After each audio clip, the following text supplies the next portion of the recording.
Tak Ríšo, můžeš. Říkej nějaký vtip třeba. Je Běluška na kole, spadne do hnoje. Pojď blíž, není to slyšet. Je Běluška na kole, spadne do hnoje. Ano.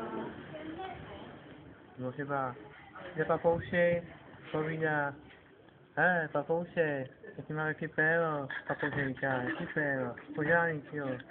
Říká, to je slon. A to jsem nevěděla, že je slon, dobrý slon. Tak nám řekni ještě nějaký. Tak, už tam seš? Jo. Tak, můžeš. Tohle je náš Ríša z Jíčína, doufáme, že vyhraje. Tak, můžeš Ríšo. Třeba,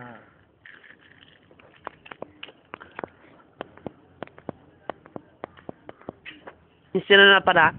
nemyslím právě. Nebojte se, diváci. No. Běluška bírá borovky a povídá, já jsem nějaká upatlaná, musím se umýt.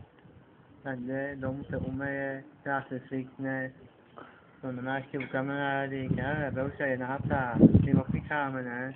Teď napíše opíchá, já Běluška, maminka, že opícháme.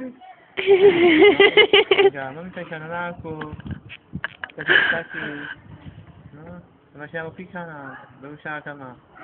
Dobrý vtip, dobrý. Tak a teď nám ještě pošli jako do televize nějaký vzkaz, proč bys měl vyhrát. Jako největší bavič třeba roku.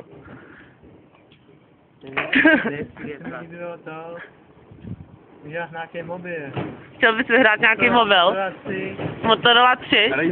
No takovej slíbenej. Ale proč, tak a teď nám řekni, jako to třeba říkají Miss, když musí být třeba na České republiky, tak nám řekni, proč ty seš nejlepší bavič třeba z Jíčína zrovna.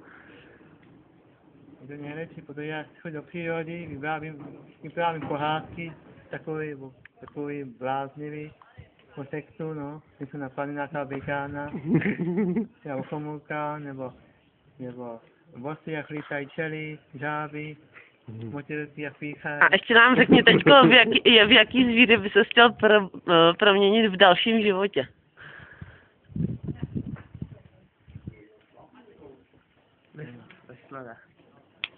Černoškou.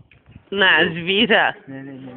Neexistuje. Tak, Zvíře kočka. neexistuje. To je zákon. Ale říkám, kdybys mohl, tak v jaký zvíře by se chtěl proměnit? Kun. Kuň. No. Tak jo, tak ti děkujeme, tak já